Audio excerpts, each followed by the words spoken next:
Shalom teman-teman PRMI semua, gimana kabarnya hari ini? Mari kita mensyukuri apa yang telah Tuhan berikan melalui Reconnect yang keempat pada malam ini. Mari kita sama-sama luangkan waktu kita sejenak untuk menyembah, mendengarkan, dan merenungkan sebagian dari firman-Nya. Yuk kita sama-sama tenangkan hati, kita mau sungguh-sungguh datang ke hadirat-Nya melalui waktu ini.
Bapa, kami bersyukur Tuhan memberikan kami kesempatan Tuhan untuk kami boleh melatih diri kami, membangun iman kami, membangun kedisiplinan kami di dalam saat teduh untuk kami boleh memiliki relasi yang makin intim dengan Tuhan. Maka Tuhan berkati untuk kesempatan ini kami mau merenungkan tentang satu tema tentang ketekunan. Biarlah Tuhan boleh menolong setiap kami. Demi nama Tuhan Yesus kami berdoa. Amin. Teman-teman, kita mau merenungkan tentang satu tema yang penting hari ini sebenarnya untuk kita pikirkan bersama, yaitu tema tentang ketekunan. Nah, tema ini kita akan mendasarinya dari satu kebenaran firman Tuhan yang bersama-sama akan kita baca dan kita renungkan, teman-teman. Kita akan buka dari Ibrani pasal yang ke-12. Ibrani pasal yang ke-12 ayat yang pertama sampai ayat yang keempat.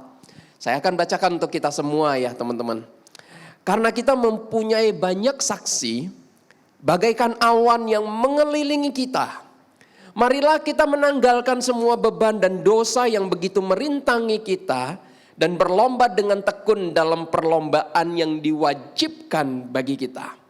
Marilah kita melakukannya dengan mata yang tertuju kepada Yesus yang memimpin kita dalam iman dan yang membawa iman kita itu kepada kesempurnaan. Yang dengan mengabaikan kehinaan tekun memikul salib ganti sukacita yang disediakan bagi Dia yang sekarang duduk di sebelah kanan tahta Allah. Ingatlah selalu akan Dia yang tekun menanggung bantahan yang sehebat itu terhadap dirinya dari pihak orang-orang berdosa, supaya jangan kamu menjadi lemah dan putus asa. Dalam pergumulan kamu melawan dosa, kamu belum sampai mencucurkan darah. Teman-teman, hari ini kita mau membahas tema tentang ketekunan. Tepatlah kalau ada yang mengatakan bahwa tidak ada satupun di dunia ini yang dapat menggantikan tempatnya ketekunan dalam hidup ini. Talenta tidak bisa. Kita menemukan ada banyak sekali orang-orang bertalenta, namun karena tidak punya semangat, tidak punya perjuangan, tidak punya ketekunan, juga tidak berhasil hidup mereka. Kejeniusan seseorang juga tidak bisa menggantikan tempatnya ketekunan. Karena kita menemukan ada banyak sekali orang-orang yang jenius, tapi juga tidak sukses. Teman-teman, edukasi atau pendidikan pun sebenarnya juga tidak bisa menggantikan tempatnya ketekunan. Saat ini, hari ini kita bisa melihat banyak sekali orang-orang yang malas meskipun berpendidikan tinggi. Bahkan motivator-motivator hebat pun tidak bisa menggantikan tempatnya ketekunan. Kita menemukan ada banyak orang ikut kelas-kelas motivasi, berhasil dimotivasi, tetapi juga akhirnya tidak punya semangat perjuangan yang tinggi untuk kemudian dia bisa berhasil. Jadi teman-teman, banyak orang hebat dan sukses bukan sekedar karena mereka punya talenta, bukan sekedar karena mereka jenius, berpendidikan tinggi, tetapi mereka bisa berhasil karena mereka pantang menyerah. Mereka punya semangat, mereka punya ketekunan. Noah Webster.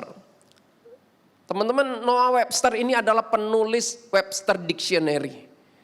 Teman-teman tahu berapa lama dia menulis kamus ini? Ia menyelesaikan kamus ini 36 tahun baru selesai. Ketekunanlah yang memampukan dia menyelesaikan kamus ini. Meskipun harus memakan waktu 36 tahun. Michelangelo, dia melukis Last Judgment. 8 tahun baru selesai. Bagaimana dengan sabar dia bertekun. Menyempurnakan lukisannya ini. 8 tahun baru selesai. Leonardo da Vinci melukis Last Supper. 10 tahun baru selesai. Satu jangka waktu yang tidak pendek untuk satu lukisan. Yang dihasilkan dengan begitu sempurna. Ketekunanlah yang menyempurnakan lukisan Leonardo da Vinci ini. Teman-teman, Walt Disney, kita tahu Disney World ya. Walt Disney ini pernah melamar jadi pelukis animasi. Dan dia ditolak oleh perusahaan tempat di mana dia melamar pekerjaan itu. Dan perusahaan itu mengatakan Walt Disney itu kurang berbakat. Dan lebih baik dia mengurungkan niatnya untuk berkarir di bidang animasi. Namun Walt Disney tidak menyerah, dia tidak putus asa, dia terus bertekun sampai akhirnya muncullah Mickey Mouse ya. Kita melihat bagaimana begitu suksesnya animasi Mickey Mouse ini. Teman-teman, penting sekali bagi kita untuk merenungkan tentang ketekunan. Satu tema yang contoh ingin sekali kita bisa renungkan dengan dalam ya teman-teman. Coba teman-teman perhatikan di sekitar kita.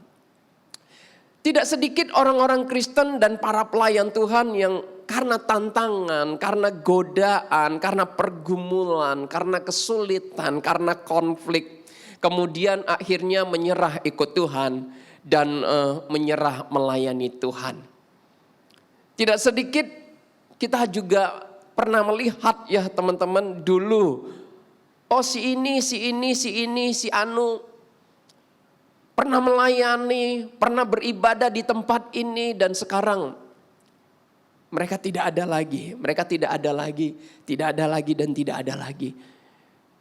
Oleh karena kecewa, oleh karena satu dua hal konflik, pergumulan, kesulitan dan sebagainya, akhirnya kemudian meninggalkan Tuhan dan tidak lagi melayani Tuhan.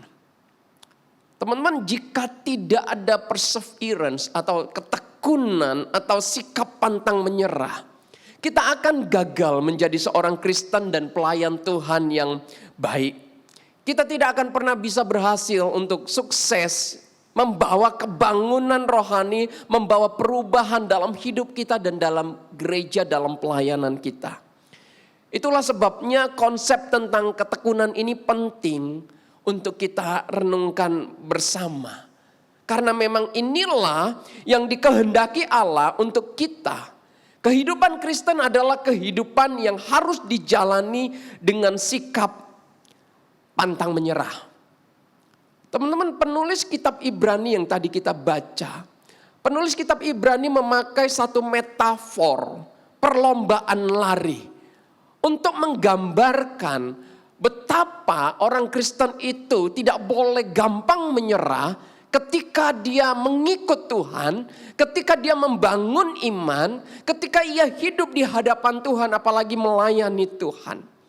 Ada banyak hal bisa meruntuhkan kondisi kita. Ada banyak hal bisa melemahkan kita, membuat kita keletihan. Ada banyak hal yang bisa mengganggu iman kita. Di tengah kondisi seperti ini, penulis kitab Ibrani itu ingin mengatakan satu hal. Jangan menyerah. Karena memang sepertinya kehidupan Kristen ini adalah seperti kita mengikuti lomba lari maraton. Bukan lari jarak pendek, tapi ini lari maraton. Jarak yang sangat jauh sekali. Yang butuh semangat, yang butuh kekuatan, yang butuh ketekunan untuk berhasil sampai finish. Dan di tengah perjalanan kita lari, bisa saja kita menjadi capek, kita menjadi lelah, kita menjadi jenuh, kita menjadi kesulitan, kita dilemahkan oleh berbagai hal dalam kehidupan ini, teman-teman. Khususnya mungkin kita yang masih sekolah gitu ya, kita bisa jenuh, kita bisa letih dalam belajar, dan kita butuh semangat, kita butuh ketekunan untuk mengatasi keletihan kita. Teman-teman, kita melihat ya teman-teman, di dalam kehidupan ini, di dalam kita ikut Tuhan, kita nggak tahu, kita ikut Tuhan itu selama kita hidup itu bisa berapa lama. Dan di dalam perjalanan kita, perjalanan iman kita, ada hal-hal tertentu yang bisa menghalangi kita untuk maju. Salah satu contohnya, ambil saja, kita mau melatih diri untuk saat teduh itu gak gampang teman-teman. Sehari, 2 hari, 3 hari kita bisa ikuti dengan baik. Tetapi kalau terus menerus ya tiap-tiap hari dan kita jalani, bisa muncul satu kali rasa bosan, bisa muncul juga interupsi dari kegiatan-kegiatan lain yang bisa membuat kita kemudian menjadi mengabaikan saat teduh itu. Gak apa-apa, tapi jangan pernah menyerah. Kita coba lagi, kita ulangi lagi, dan kita terus berjuang untuk bagaimana kemudian kita bisa menghidupi saat teduh kita dengan tekun, dengan komitmen, dengan konsisten, dan itu bisa kemudian membangun kehidupan iman kita, relasi kita dengan Tuhan. Teman-teman, contoh ingin menutup ya renungan ini dengan satu cerita yang ada di dalam Alkitab. Di mana teman-teman kita pernah baca ya ketika Tuhan itu membuat satu kisah perumpamaan untuk para murid. Perumpamaan tentang talenta gitu ya, perumpamaan tentang talenta. Di mana hamba yang 1 dan 2 diberikan 5 dan 2 talenta, dan kemudian hamba yang ketiga diberikan 1 talenta. Hamba yang pertama dan kedua itu dipuji Tuhan sebagai hamba yang baik, hamba yang setia. Kenapa? Karena mereka mengerjakan talentanya dengan tekun, dengan semangat. Dan hamba yang ketiga kemudian itu dicela oleh tuannya sebagai hamba yang malas, hamba yang tidak mau berjuang, hamba yang tidak mau berusaha, hamba yang sepertinya apa? Dia menyerah ya terhadap keadaan. Kemudian dia menguburkan talentanya. Jadi teman-teman, dari gambaran ini kita bisa melihat betapa pentingnya ketekunan dalam hidup ini. Bukan hanya dalam kita mengejar karir, dalam kita membangun masa depan. Tetapi dalam iman Kristen pun, ketekunan itu begitu penting. Penulis kitab Ibrani itu mengingatkan, yang sering kali melemahkan kita itu adalah dosa. Godaan-godaan dosa yang mengalihkan perhatian kita, mengalihkan iman kita. Yang sepertinya apa? Ingin menjatuhkan kita. Ini akan terus menerus hadir di sepanjang hidup kita. Maka semangat ketekunan, sikap pantang menyerah itu penting sekali. Untuk kita bisa berhasil menjadi orang Kristen yang sejati. Jangan pernah mau menyerah terhadap dosa. Kita harus berjuang menaklukkan dosa, membangun iman, hidup di hadapan Tuhan. Bisa semakin lebih baik. Mari kita tundukkan kepala kita berdoa.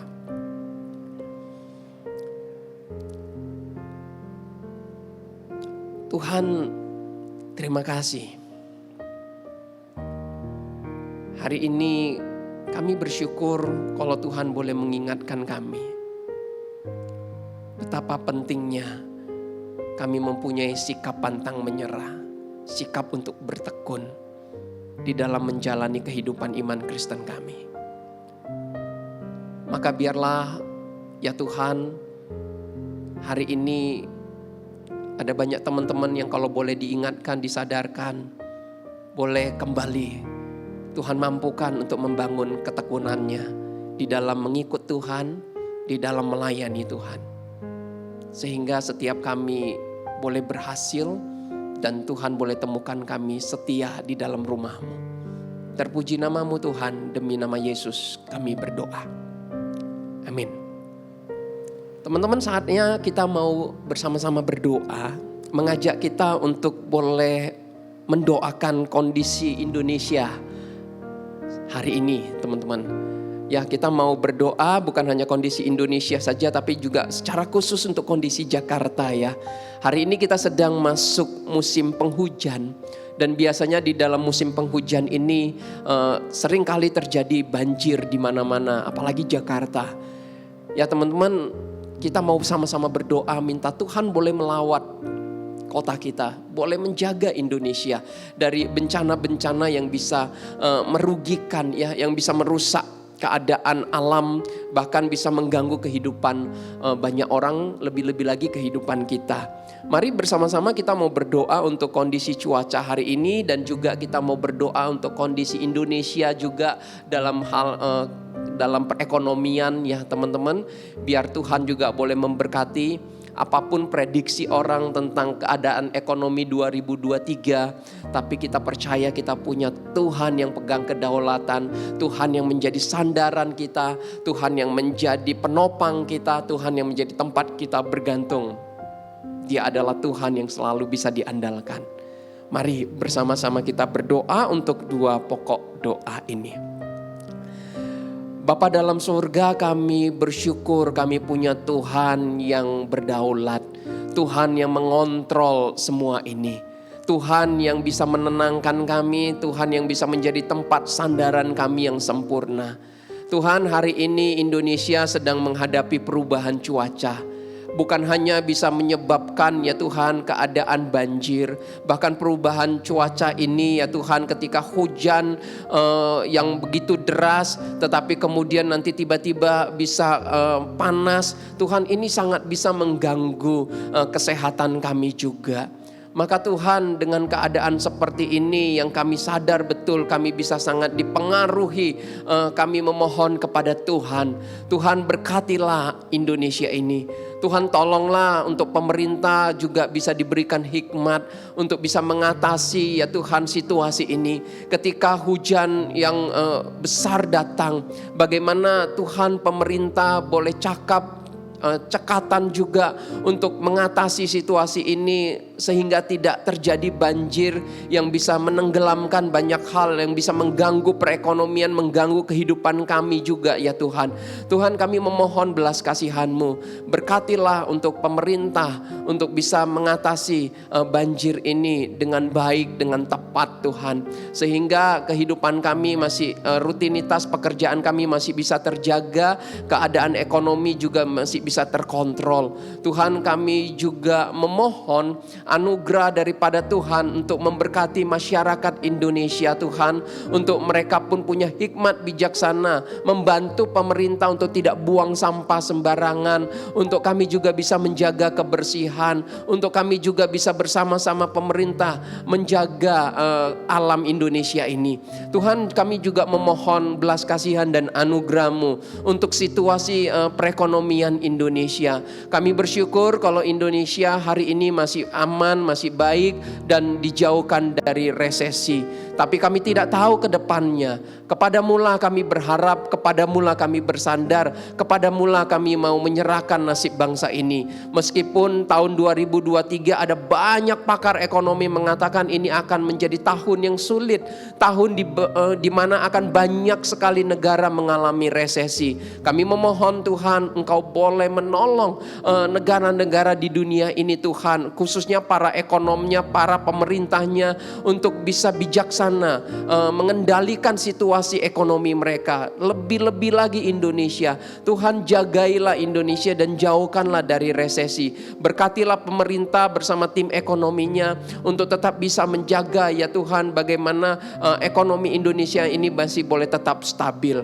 Berkati anak-anak-Mu sebagai pengusaha juga Tuhan, tolong untuk bisa terlibat dan Tuhan pakai untuk memajukan ekonomi Indonesia.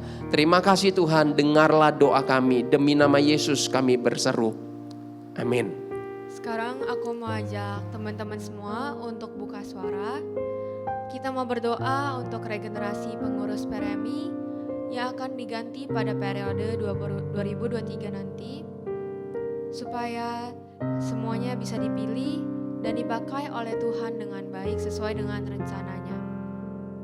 Kita juga mau berdoa untuk penyusunan program-program yang akan dilakukan oleh PRMI dan GMI pada tahun 2023 nanti, supaya semuanya bisa berjalan dengan baik dan dapat memberkati jemaat-jemaatnya. Supaya program-program ini juga dapat menarik banyak orang untuk datang ke gerejanya. Mari kita sama-sama buka suara berdoa. Tuhan, kami sama-sama yang berdoa ya Tuhan untuk regenerasi pengurus PRMI periode 2023 yang mendatang. Tuhan, tolong berkati supaya pemilihan pengurus ini bisa berjalan dengan lancar. Berkati supaya orang-orang yang Engkau panggil dapat peka terhadap suara-Mu ya Tuhan. Tolong berkati juga supaya para pengurus periode berikutnya ini nantinya juga bisa bekerja sama dengan baik. Mereka dapat memiliki hati dan iman yang kuat, kesatuan di dalam Engkau yang terus terjalin dengan baik, dan keinginan untuk melayani-Mu terus-menerus. Kami juga ingin berdoa ya Tuhan untuk hamba Tuhan, majelis dan seluruh pengurus yang akan menyusun program-program pada tahun 2023, agar mereka dapat diberikan hikmat yang begitu besar melalui diri-Mu, supaya dapat memberkati gereja-Mu ini melalui program-program yang mereka susun. Tolong berkati juga supaya program-program yang dijalankan bisa berjalan dengan baik dan diberikan kelancaran setiap nantinya. Sehingga program ini juga bisa menarik banyak orang untuk datang ke gerejamu. Berkati juga supaya program ini dapat memberkati setiap dari jemaat GMI Immanuel untuk terus-menerus mau menyembah Tuhan. Tolong Kau saja menjaga yang berkati segala hal ini ya Tuhan. Terima kasih ya Tuhan. Hanya di dalam nama-Mu kami berdoa, amin.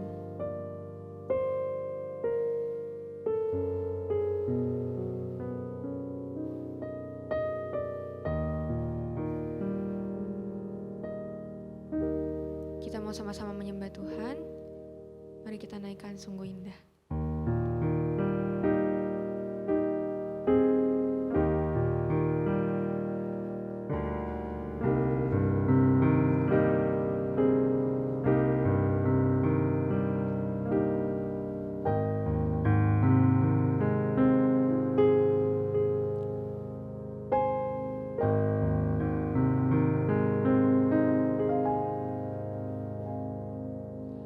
Kemanakah aku dapat pergi, menjauhi roh-Mu yang suci, Kau sahabat,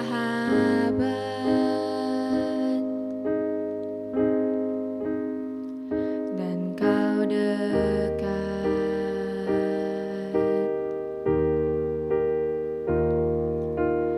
Bahkan seluruh pengabdianku tak bisa membalas kesetiaan-Mu, sungguh mulia dan berharga. Sungguh besar pengorbanan-Mu bagiku, terlalu dalam untuk dimengerti. Sungguh besar, oh, oh, oh. Sungguh indah yang Kau pikirkan tentangku, tak terselami bagiku. Sungguh indah.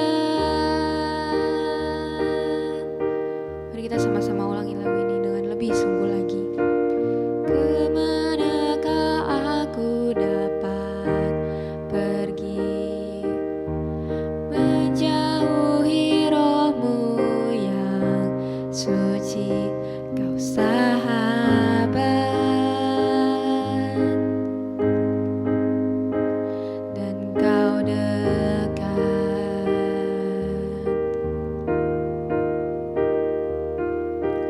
Bahkan seluruh pengabdianku tak bisa membalas kesetiaan-Mu, sungguh mulia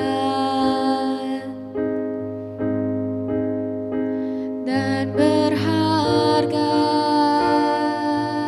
Oh, sungguh besar pengorbanan-Mu bagiku, terlalu dalam untuk dimengerti. Sungguh besar, oh, oh,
Sama-sama kita akan menutup renungan saat teduh kita hari ini.